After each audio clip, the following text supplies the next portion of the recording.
Well, I know what a lot of people watching on are going to be expecting. They're going to be expecting something very special from Josh Taylor. I've heard about the possibility of him fighting Ramirez. Let's not forget, of course, Jack Catterall, who is the WBO mandatory challenger to Ramirez. And he'll be hoping that he gets an opportunity before any unification happens. And if so, then what a mouth-watering tussle that could potentially be. Taylor against Catterall, you never know. I think for British boxing fans, that would be a better contest, wouldn't it, for Taylor against Catterall? And you know, Jack Catterall, he's really earned his place, hasn't he, as #1 mandatory challenger, 25-0. You know, and I think he won the WBO Intercontinental title back in something like 2015. So he's really earned his stripes in being that #1 challenger. So let's hope he gets his shot first and then he wins it and then gets with Mr. Taylor. But obviously Taylor's got to sort this fella out first. Last fight against Regis Progress was a terrific performance from Taylor, but there were plenty watching, including the judges, who had it mighty close. If they'd gone the other way, then we'd have been talking about him gunning for a rematch. As it is, things rather different. Big problem for Khongsong here. For all his power, has he technically got the ability to really put it on to Taylor? Well, he's impressing me straight away, John, here, Khongsong, because he's waiting. He's hoping that Taylor leads off and falls short and makes a mistake so he can come back with that fast right-hand counter. So he's boxing a clever contest on that back foot at the moment. So Josh Taylor just got to watch what he's doing. He's got to work with his jab, most certainly be first, like there. Look, that's good. But he can't overreach. There was just a little sign, wasn't there? He can't overreach and miss the target, because this fella will come back with that fast right-hand counter. In the run-up to this, Taylor talked about the ungainly style of Khongsong and that he was going to show himself to be technically the better boxer. He's just got to watch when he's coming forward as Taylor. This fella's got a strong knockout right hand. IBF title, Taylor won by beating Ivan Baranchyk. Also got those good wins against former champions Victor Postol and Miguel Vasquez. Yeah, you know, he's only had 16 fights, hasn't he, Josh? But he's crammed so much into those fights. I mean, he's fought 4 world champions, 2 defending world champions. It's incredible. Oh, down he goes. Oh. Down he goes. And is he going to get up? Is that a body shot? It's a body shot that's done it, I think. And I don't think he's getting up. Well, it's all over right here in the opening round. Well, what about that? And Khongsong is on the floor, writhing in apparent agony. Well, I didn't even see the shot, John, because they've got the back to us. We're actually watching the boxing. Must have been a shot on the inside. What a punch it must have been for him to get up. Let's have a look at the replay. But well, normally we like to obviously call the shot as it happened. From our vantage point here, we're not absolutely at ringside. It was hard to tell exactly what the shot was. So just like you at home, we're going to have to watch the replay to actually determine exactly what's happened. But Khongsong is still on the floor and still in a lot of pain. Yeah, that's a mystery to us, because from our position, like you say, John, it was difficult for us to see. Well, he's a happy man as well, he might be, because he's not really taken too much of a meaningful shot from Khongsong. Let's take again at the action inside. Let's see where it came from. Here we come. Bang. Oh, yeah, that's the shot there.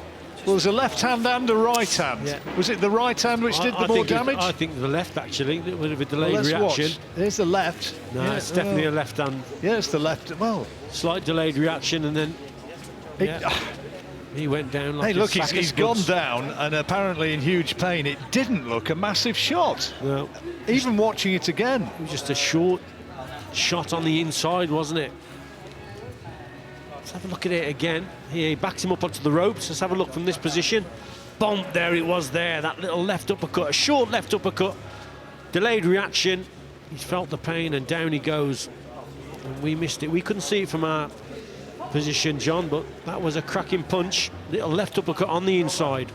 Well, happy man as well he might be. It's turned out to be a very easy night's work indeed. The smile is there, and I'm sure he's going to tell us afterwards that he just found the perfect shot.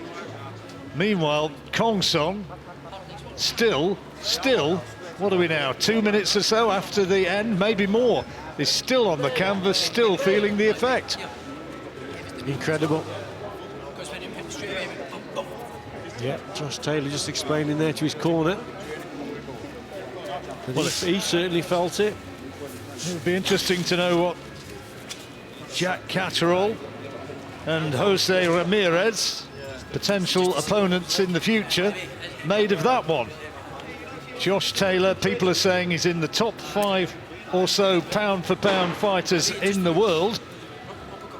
On the evidence of what you're seeing with your eyes, he beat a great champion, well, 2 great champions in his last 2 fights. This is his mandatory defence, yeah, and look what he's done to him. Incredible. I mean, well, his last 3 opponents before this were all unbeaten. You had Progress 24-0, Baranchek 19-0, and Ryan Martin 22-0. You know, and what was his last 4 opponents? 94-1, plus this one tonight, 16-0. I mean, that's a phenomenal rack and run of success. Yep, it's that left hand. He's still pointing to the point which is giving him the pain, and it is certainly massive pain. And Josh Taylor coming across to, well, I don't know if condolences is quite the right word, because it's a job well done. He said he's a nice guy, but I'm going to go in there and hurt him, and that's precisely what he's done.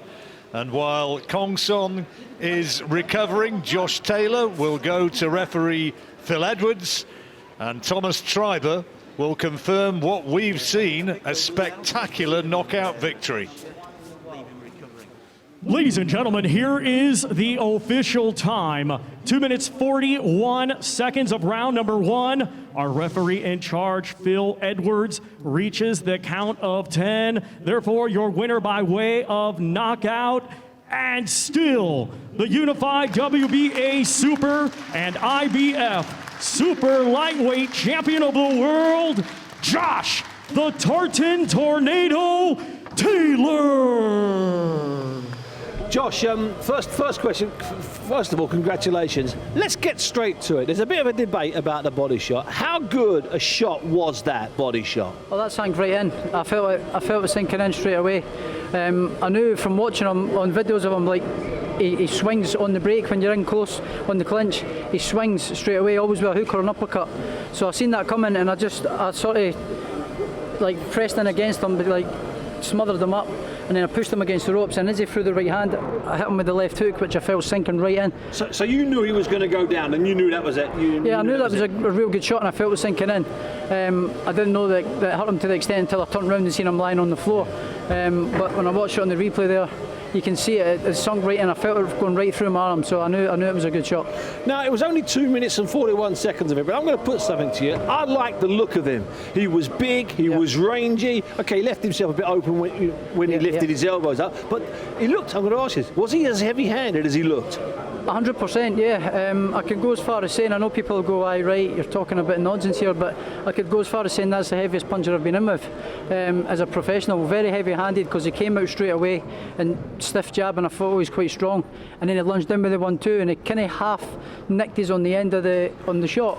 But never hurt us or nothing, but I felt the weight of it, straight away, so I knew he was very heavy-handed. So then that switched me on to take my time and set things up and be patient rather than go in and try and land a heavy shot straight away. I was nice and patient and set that shot up, which come off the end of the break. And also, Ben, how big was he?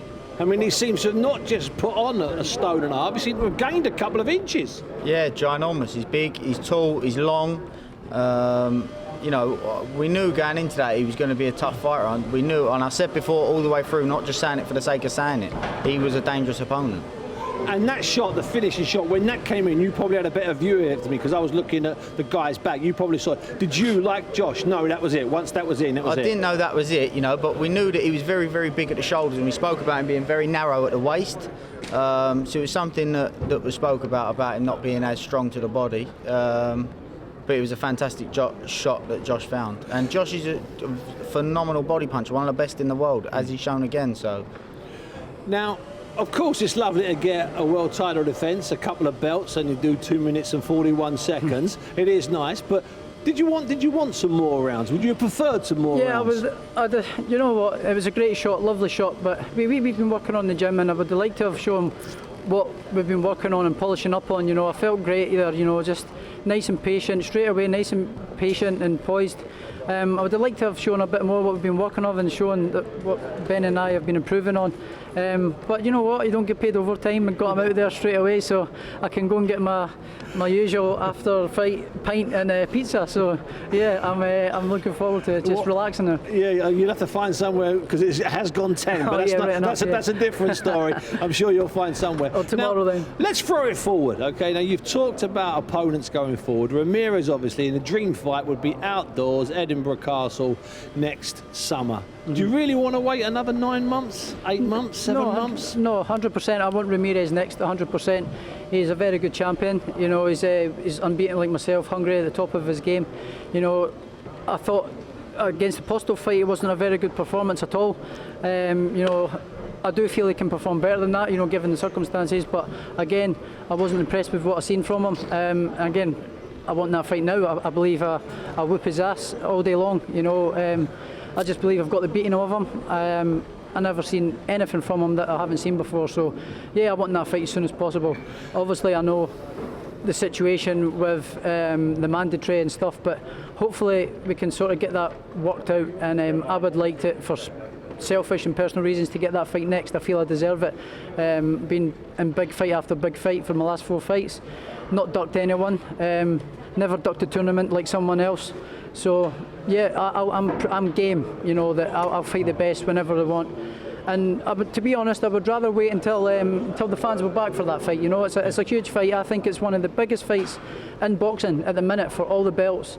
So a fight of that magnitude, I think it would be better with the fans there, either on these shores or in America. And of course, you're referring there to the situation with the WBO and Ramirez with Jack Catterall, 120 odd days, probably only 90 of those days left to negotiate. Is there not a way that you can sort that out through back channels? I mean, you know, it's the boxing business. It doesn't have to be all done on Twitter. You can sort. Is there a way to sort that out with back channels, in your opinion? Josh is with the best in the business in MTK, so.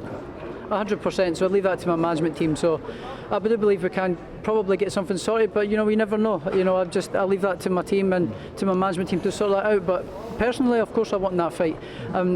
If Jack Catterall does get a shot, then he does deserve it. You know, I can see from his point of view as well, because he's been mandatory for a very long time, and if I was him, I wouldn't want to be waiting either and stepping aside money or whatever like that. You know, I would want my shot if I was Jack Catterall as well. So I can see where he's coming from, but personally, I want the fight next. And I want to be the man to beat him. And in theory, you and Catterall down the line could be turned into a very big fight. Yeah, 100%. Yeah, very big fight.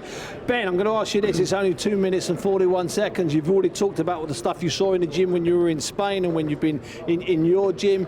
Did you see more of that tonight? Are you as excited now as you were when you first walked through your door? Yeah, like Josh said, it would have been nice the plan was to take our time. We knew he was going to be very, very heavy-handed, and the plan was to tighten the screws as the rounds went on and capitalise on the mistakes that Josh forced out of him. But obviously, I'm over the moon for it to be over and done with. Yeah, and absolutely right. Josh, you were brilliant tonight, because you were brilliant in the interview and you didn't waste a punch in the ring, and you were honest as ever. I love dealing with honest fighters. What a lovely business. Josh, well done. Ben, well done. Thank you very much. Honest fighters, Paul. That's the tune from this evening. Honesty.